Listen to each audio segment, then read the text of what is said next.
Yeah, thank you very much for coming. I'm glad that I'm co-hosting all this event. And yeah, the previous presentation was more the technical presentation. I'm going to do a non-technical presentation.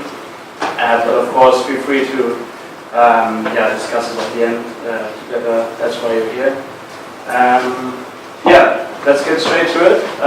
So I'm going to talk about how bots or chatbots will be driving the future, and I'm going to dive into a bit the commerce case study. It's not working. So that's the agenda, short introduction. Then I'm going to discuss some market trends which are out there, which are currently out there in the industry, the chatbot industry. I'm going to explain you what chatbots are actually. So for most of you, it should be kind of clear because it's like in the news everywhere. But for those of you who didn't hear about chatbots, it's quite a good introduction. I'm going to dig into a bit into the technology, then go into the use case, e-commerce, and then provide you some insights. Since we are partnering with VentureBeat, the American newspaper, we have some nice data to show. Just shortly, so I've done a bachelor here in Munich actually. I moved to the Netherlands, I've done a master of finance, did some semester abroad in Stellenbosch, South Africa, and Bocconi University. I worked also as an IP technology manager, PricewaterhouseCoopers M&A, and for Bernberg in Frankfurt, investment banking. And currently I'm co-founder and managing director of Ebot7. I'm taking care of the financials, of the strategy, and this is our ecosystem actually for Ebot7. So it mainly consists of three parts. So the first part is Ebot Finder, which is actually the largest European chatbot network. So if you're a developer, if you're a business, if you're an investor, you can just sign up. We just match each other's interests. So if you, for example, as a developer, you need funding, you're building a bot, for example, then we have some investors who can actually fund the bot company. For example, if you just want to have some news about chatbots, you can sign up as a developer and get some insights. Then the second part is Chatbot News Daily, which is kind of the European chatbot news magazine, let's say. You can also sign up, so it's just chatbotnewsdaily.com, where you just keep the market informed about chatbots, about the industry. And we also VentureBeat partners, so we publish some news articles about this whole thing from time to time. And then we got Ebot7, which is the main company. We are a SaaS business. And build chatbots from Facebook Messenger, Kik, Telegram, and WhatsApp, hopefully soon. So that's what we do. So on the one hand, we build chatbots for these messaging platforms. We concentrate first on Facebook Messenger because we think in Germany, especially in Germany, that's like the main messaging platform. Of course, WhatsApp as well, but the API is not open for bots yet. Hopefully it's going to release sometime soon. And Kik and Telegram should be added within the next few months. We build also a platform. What you can do with it is actually you can integrate and personalize your chatbot. So there's no coding required or something. You just choose templates for the industry you're working in. And you just integrate your chatbot and can operate a chatbot via this platform. You can schedule messages, for example.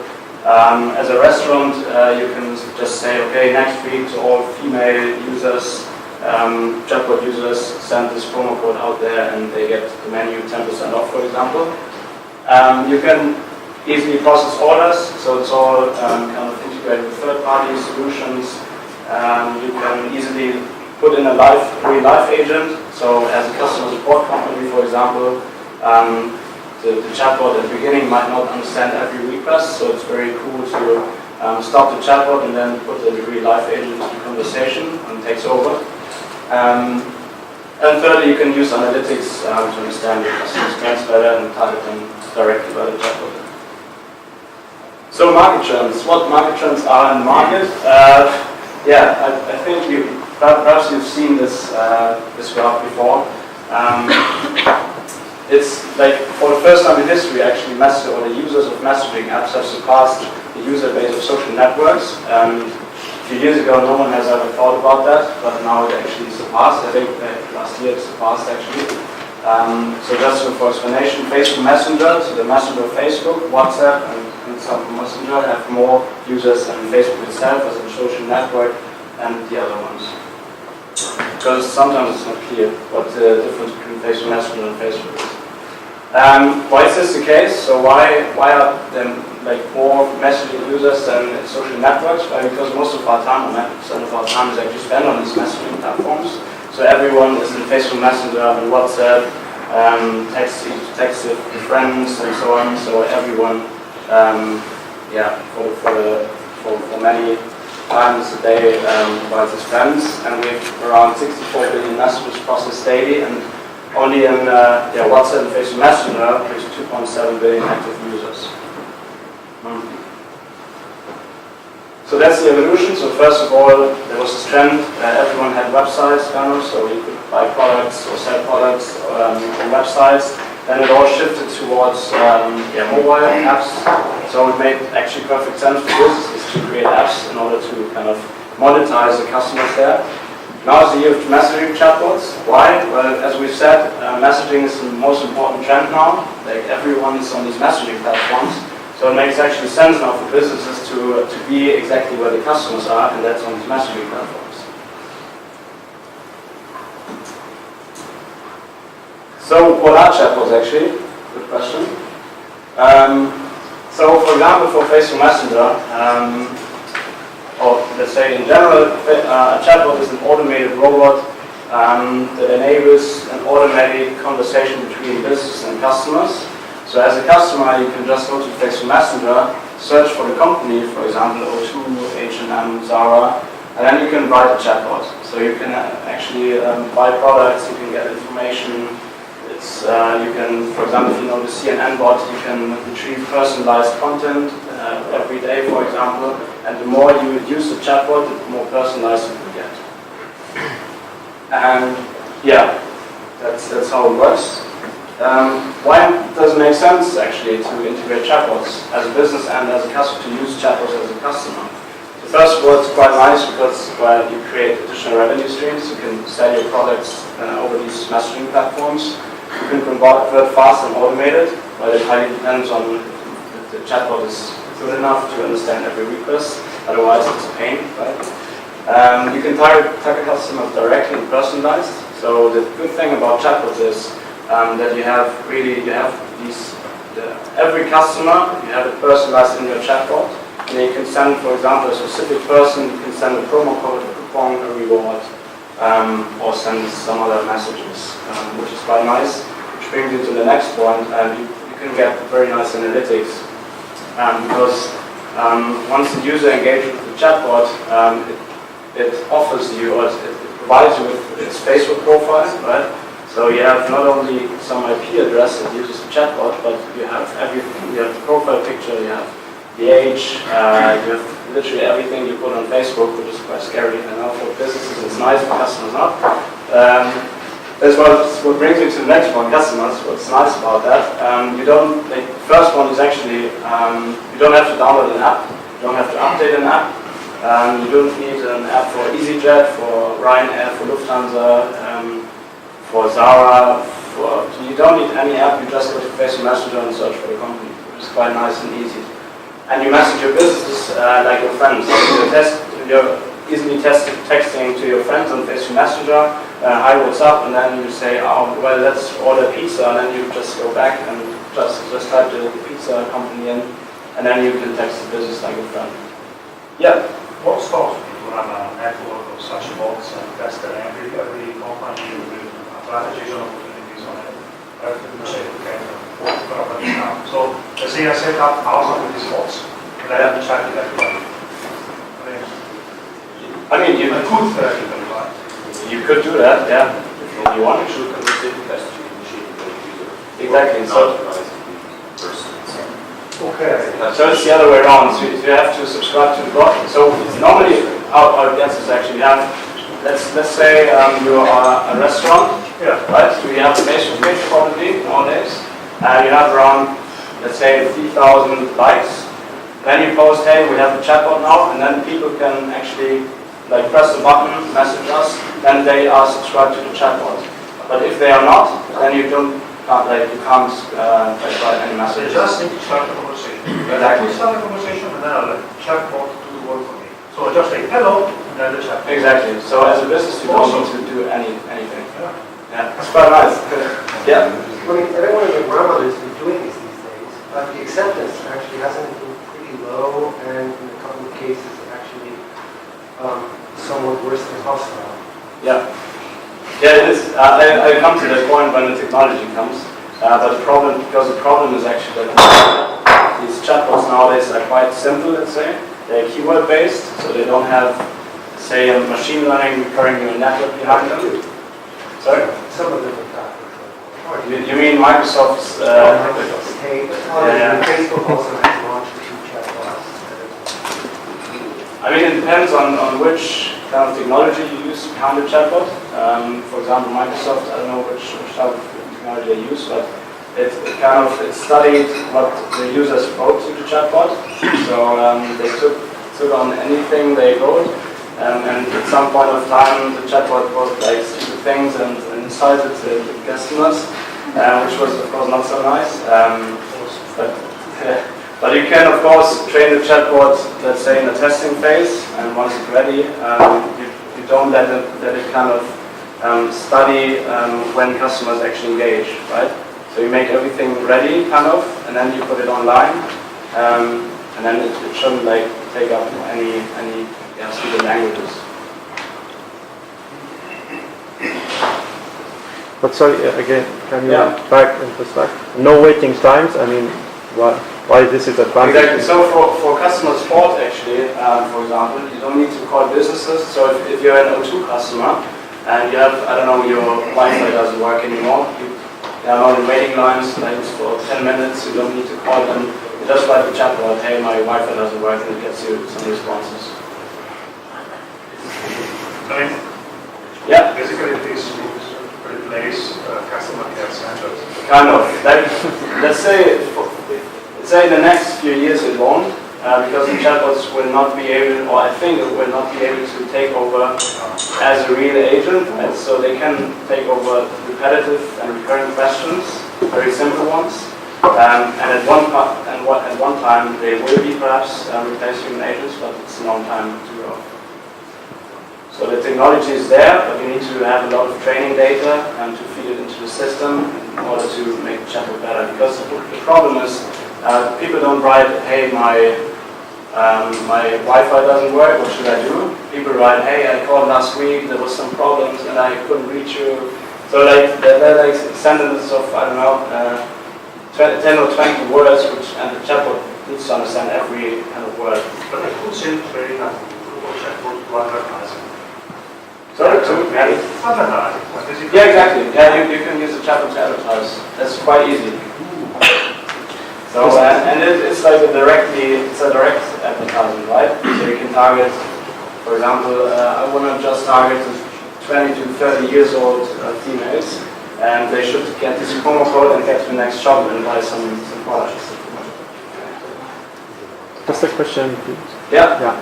I mean, is chatbots is like the practical implementation of semantic web that the people talking about like 40 years? Do you see it like that, or you know what semantic web or Web3, which is agents talk to each other and do everything and like linked data?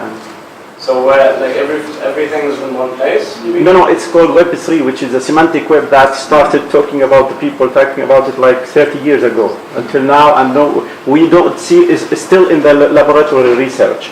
But is it like chatbots? I'm asking you, I'm not the expert in this. Is it like this is the implementation of the semantic web or the Web3?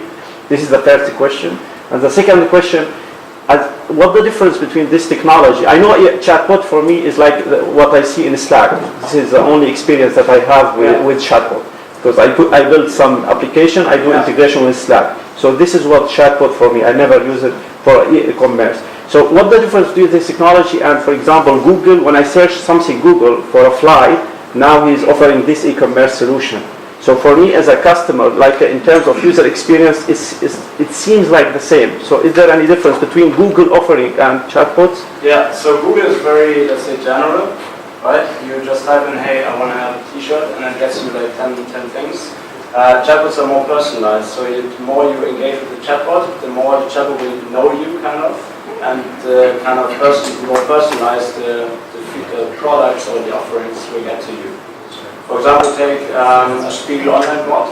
The more you engage with the chatbot, the more, let's say, if you're into football and you only read about like articles about football in the chatbot, then it knows, okay, this guy wants to hear news about chatbot, and it gets you like every day's news about Guardiola or Munich. Can I use as a customer, can I use this chatbot as well, and with all the chatbots and to Google something? To get the result that I want? Like these chatbots are integrated into messaging platforms, so it's not like a very general chatbot.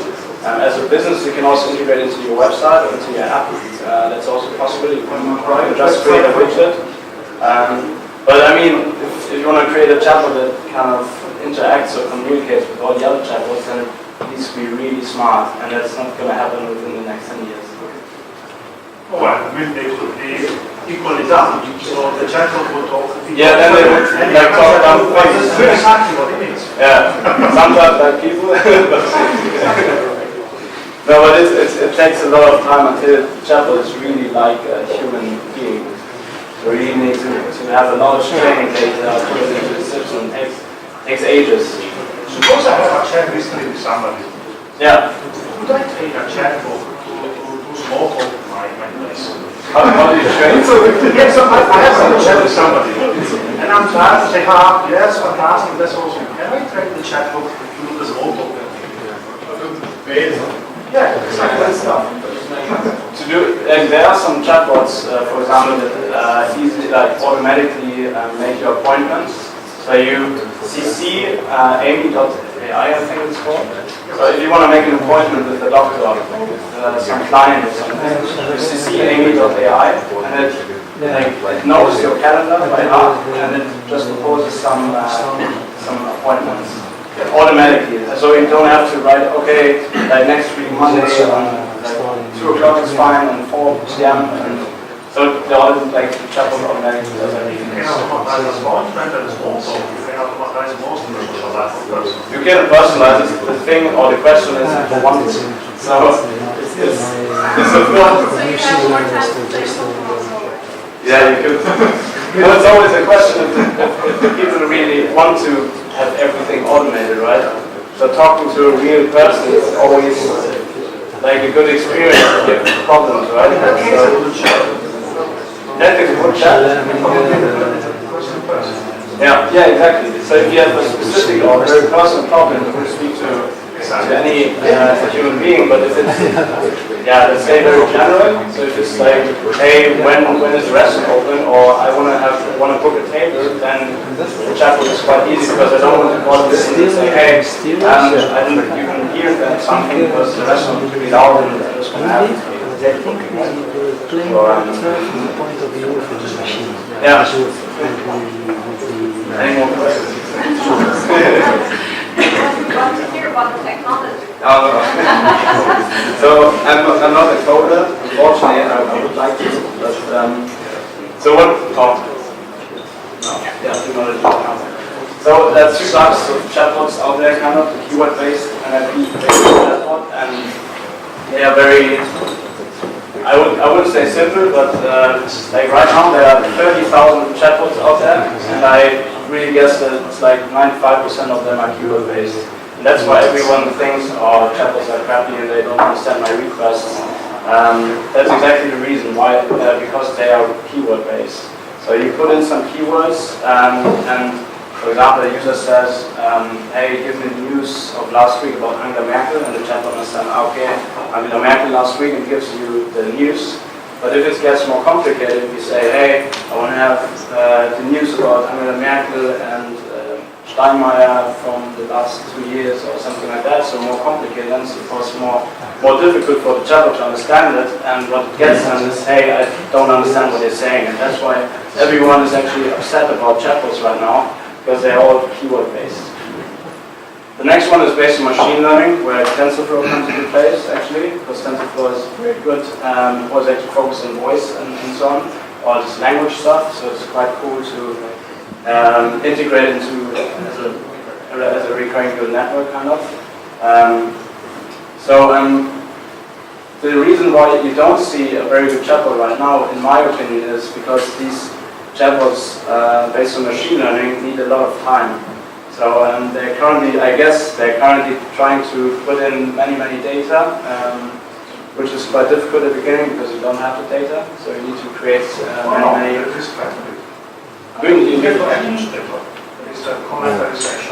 What you do in customer support, for example, you can feed in, that's what the next slide is all about, you feed in all the data from the last, let's say, 10, 15 years from the customer support. So you feed in all the scripts, all the phone calls, you process them and feed into the system. But also this, you need to label them. It's very hard to put in the right data in the right place. So pretty big texts, Yeah. Customer care is 20 lines, 10 lines. Yeah. Yeah, that's the difficulty. That's why it takes long. So that's exactly the reason why there's shitty bots out there. Just one remark to the right is keyword-based NLP goes into the direction to make it ontology-based. We try to bring in semantics and rules and reasoning, whatever. That is more towards your question, semantics. But I think that's to the left, right. I forgot, right? Sorry. to the left, like really getting all of the data that a customer service already has gathered over years and putting it through a deep neural network and see what feature engineering it can do. That's the difference, I believe. Thank you. Yeah, as I said, you process the data, you speech to text and audio dialogues and feed it into the system. Then you train the model. So at the beginning it's quite stupid, but it gets better over time. The more customers engage with the chatbot, the more testing, the more testing phase you have, you can make it actually better. There's like the overview. So yeah, you have the chatbot here. It's connected. Oh, that's actually a model of what we are doing for a client right now. So it's actually connected via APIs to the neural network and company database. And that's what I told you before. So especially in the customer support, if the chatbot doesn't understand the requests, which will happen in the beginning because it's kind of stupid, then you can put in a real agent and you can reduce the risk for the company, right? That the chatbot puts out some stupid things. Commerce, I don't want to, I think I already explained everything. Easy reordering feedback is here. I wrote a quick video, which I'm currently creating.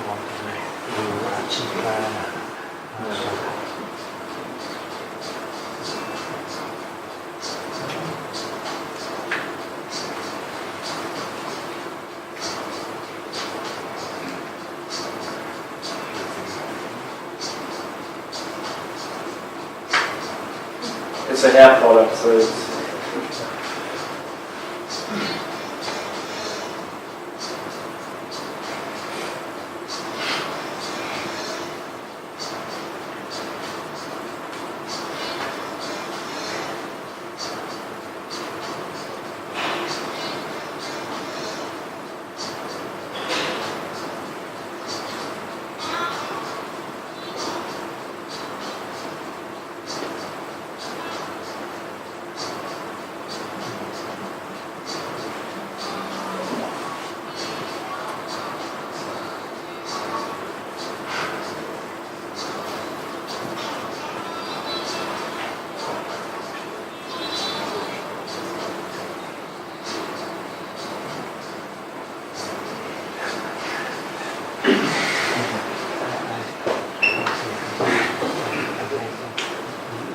So now I'm going to show you another video, how it could be in a few months.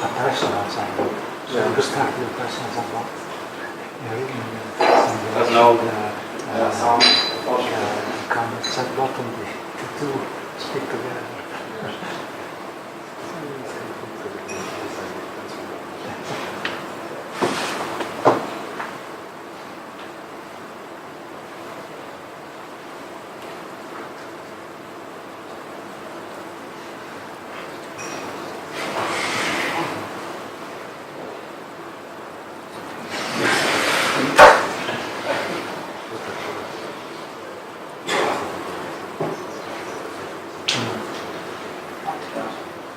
So that's it. So the first one was actually, that's currently possible. Today actually, paper announced that it's really possible to integrate payments into Facebook Messenger, which is quite nice.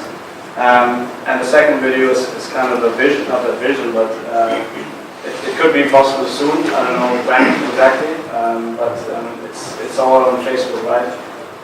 So they are building the technology behind it. For example,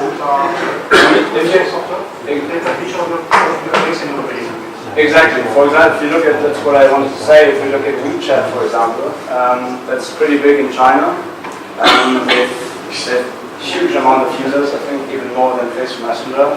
And you can do any kind of thing with it. So you can order taxis, you can make appointments, you can order products, you can have customer support, you can do any type of thing. That's the thing in Europe, yeah, that's why it takes a bit of time. So also with the payments, in America it's actually possible, like they have Facebook in-app payments, so for US banks it's possible, but of course in Europe it's not yet. It's always a matter of privacy. I hope it's gonna, they find some way to cope with it. But we need to, we are kind of dependent on that. So we got some insight from VentureBeat as well. That's the European bot landscape. You have many different companies in different industries. You have analytics. You have here's our Chatbot News Daily, for example.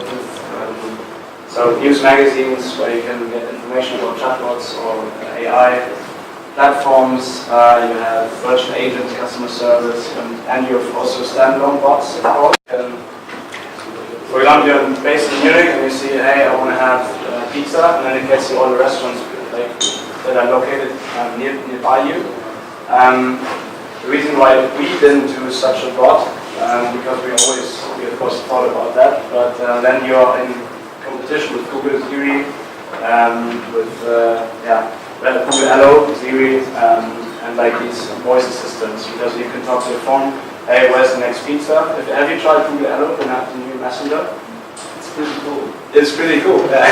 You can do like you can hey, tell me a joke and it tells you a joke, or hey, I want to have a pizza and later on I want to go to a hotel and sleep there one night, and then it gets you everything in one place in the messenger actually.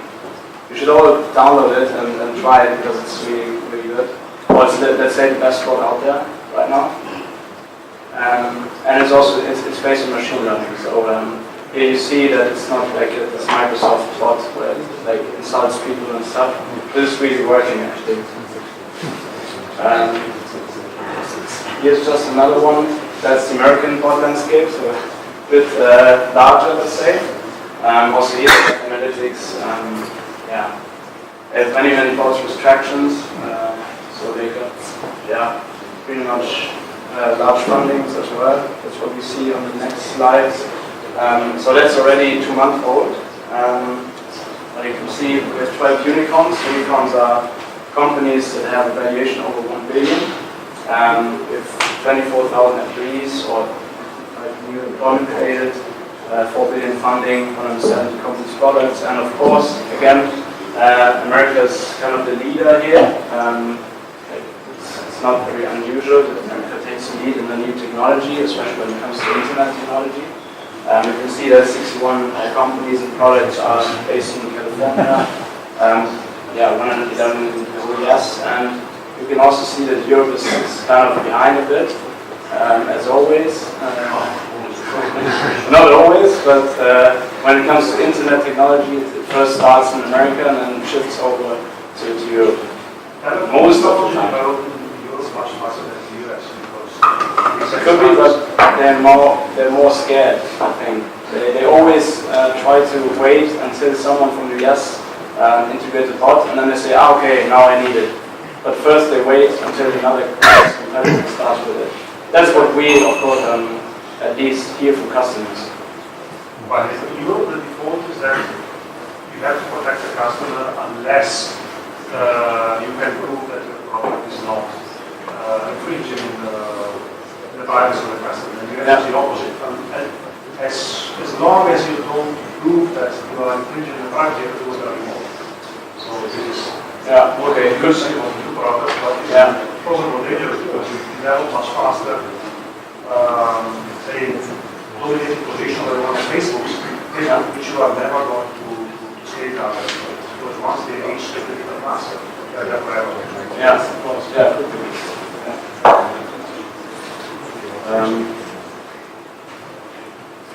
so the top investors, you see that the big ones are investing in the space, especially bot, but also bot related, so AI. Sequoia, Action Partners, Andreessen Horowitz, Goldman Sachs, I think everyone knows them. And you can already see that they are kind of, so they see it as a huge opportunity in the market as well. So where are you on the success curve? Are you going for the hype phase? Or are you already there? I think we've already reached the hype phase, so I think it was like 1-2 months ago, in Europe a bit later. But I think now everyone is a bit of kind of grounded, so everyone knows what's possible and what's not possible. And now I think it starts to really develop in place, right? So everyone was hyped, everyone wanted to build something. They created some chatbots which were kind of stupid. Usually if it was already used, the American political debate. Sorry, is it? If chatbots were already used in the yes, they were. Yeah, I can show you. They Bots, Both from this company, we are engineering. There are many bots out there. I mean, you can have TechCrunch bots, CNN bot, you can have Walmart bot. I can show you a slide later on where you have like the first movers, the early adopters of this technology. Last week, Austrian Airlines launched a bot. So now a European company. And show the next slide. Pandora bots is like the most funded one. Slack is kind of related to bots, so you can integrate bots into Slack, Twilio as well. So there's a lot of actual funding out there. And that's the early adopters. Many, like every week some more coming in there. KLM, Skyscanner, even we have the cool thing is that in every kind of industries there are bots out there. So it's not just like commerce, or it's not just news. It's like in every industry they're building bots. And funny thing is, no one has kind of found the best use case, right? So there are many bots out there, but no one has ever reached the phase where it's like the killer bot, which can do anything. So that's like the next challenge. You find really the best use case for bots and then build something great there and offer it to companies. And it's not already very complex. But also like many customer support companies actually, they are not on this, but we're building a bot for OT, for example. And then Telecom is currently building a bot. So many customer support related companies. How can you do it right? If you do it wrong, how can you? That's a problem, yeah. That's exactly the problem. That's why we always offer a very large testing phase where we really test the chatbot. So there are actually people paid to talk to the chatbots and see if this follows. Exactly. Yeah. You can do it that way, or you just work together with the company, with the client, and say, hey, we have resources left, just test the chatbot, and we just feed the data into the system again and see how it goes. What do you think about the translate bots? Basically, take the chat of somebody. It already exists, I think. I don't know the name of the bot, but you can Actually, Google Allo, it's possible that with Google Allo you see, or you say what's house in English, and it gets you it's house. No, I was meaning, suppose that somebody chatting in You mean like, okay, so into calculation. okay. And I start a chatbot which translates, not like Google translate, but this guy into a bot in another language. So I'm using a template in language A, produce a bot in language B. I think it could be possible at some point of time, but it will take time, I think. I can't give you an estimate when it could be done. But definitely it could work. Because now, everything is kind of, you can make everything work. It's just time. Chatting community is usually defined by language, so Yeah. there is no technological barrier, but linguistic one. Yeah. In bots, we use to bridge the language barrier. We have a fun. We start training the bots in the English, and they start chatting in Chinese, and vice versa. So, it always depends also on the language, because English is, let's say, not a simple language, but in terms of grammar, it's much easier than, for example, German or Chinese, Russia. Russia is very similar to German, for example. So for English, I don't think it's a huge problem to make, like, translate languages, but like into Russian, I think it's... Sorry. Yeah, that's it actually. But I want to ask, so if we have Q&A or if you want, can I talk more on it? What kind of bots will you build at ESL? Are they Uber-based or is there a framework, a user framework like with AI for partner you can build something? So currently it's actually the case that customers just want to test the bot at first. What we do is actually we offer very low price chatbots, which are keyword based. So we use with AI, API for this, for language processing. But once the customer is actually satisfied and says, okay, let's go to the next stage, then we try to implement kind of a Tensorflow, for example, and build kind of a recurring neural network behind it. But that takes time, of course, and resources. And for example, for O2, we of course not do kind of keyword-based bot because it's a customer support bot needs to understand many things. So keyword doesn't do the job. Question: are there any open source data sets that one can use for building a chatbot? But from what I understand, it is all about if you don't have data, you might have best machine learning technique. Yeah, there are many bot frameworks out there. Microsoft, for example, Microsoft Bot Framework, you can use the Facebook Bot Framework. I'm talking about the data set. For the data set? Yes. To make the models and stuff? Yes. Yeah, it's a good question. I think so, yeah. I mean, there must be some data sets out there.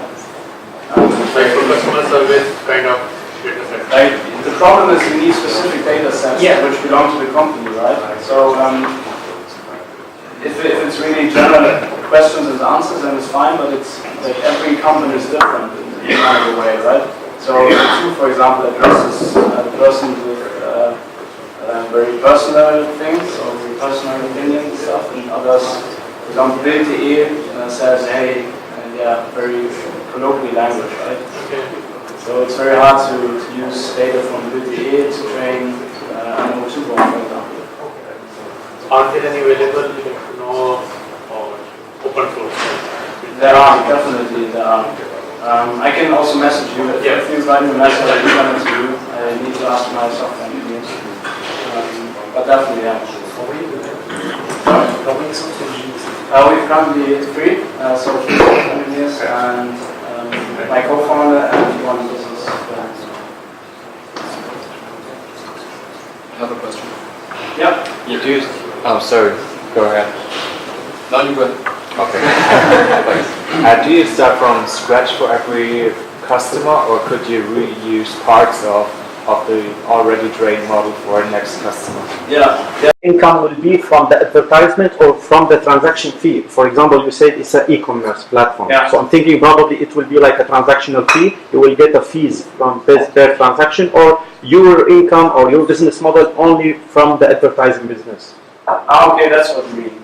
Now this is another question. The first question about the There are many models how you can monetize chatbots actually. So first you can of course take some commission from every transaction. That's what you can do. But that's not what we do at the moment. Secondly, you can do kind of monthly repayments for using the chatbot on the platform.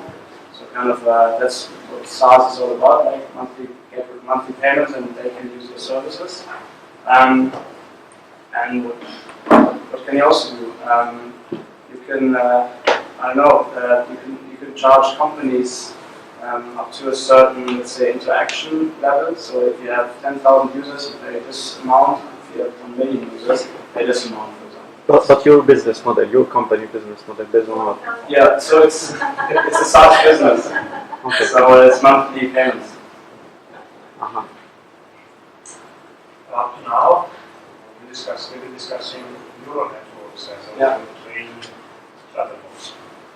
Is there any effort being done in doing any other kind of thing like logical thinking, if there's propositions, so that basically can reason with the chatbot? Exactly, that's what also this keyword-based NLPs are about. You can use with AI, for example, so you can define intents. So you can say, okay, if this happens, like if someone says, hey, I'm going to Munich, then it knows, okay, Munich, you have to define as a location. And then the chatbot knows next time, okay, if something with Munich comes up, then he knows, that's the location. So you have to build some kind of philosophical chatbox, like your chatting agent.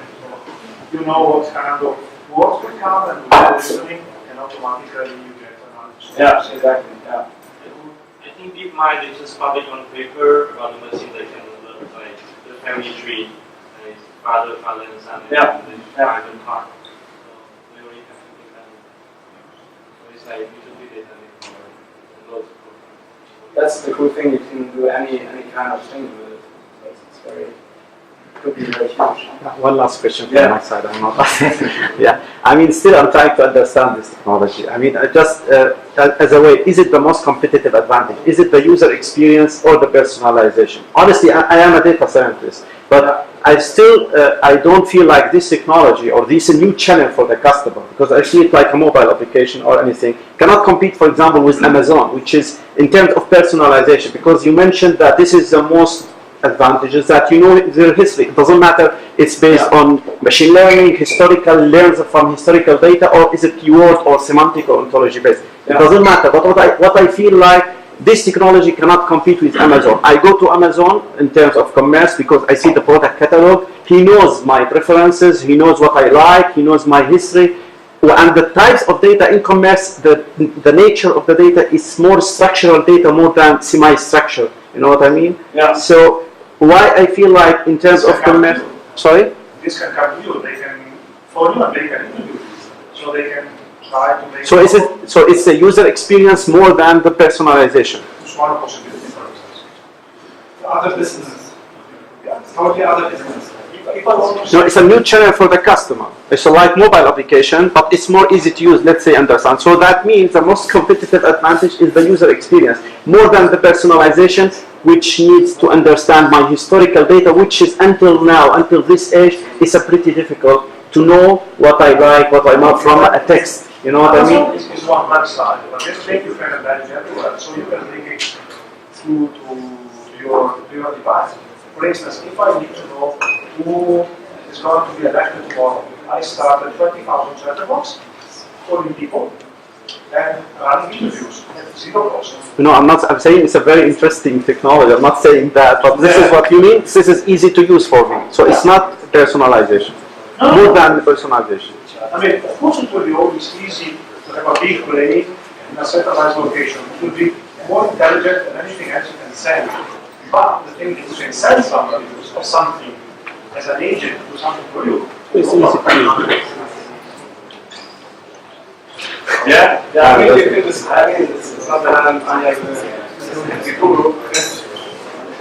before everyone just goes, I would say that keep the discussions alive. Maybe we can have a couple of chats as well. I just wanted to remind you that you guys are also in charge of, discussing and getting to the topics of next time we meet. So if you have feedback, put it into the meetup community, and if you, for example, coach is doing reinforcement learning. I know one guy does. So, for example, if you want to learn about something and how it's done in Tensorflow, or whether how it's done in OpenAI, you can actually, ask and then get the topics together. Or if you want to get someone from one company and learn about their usage of Tensorflow or deep learning, you can have that. Just get active and ask for what you want next time, okay? So, and thank you for coming, and thanks for coming.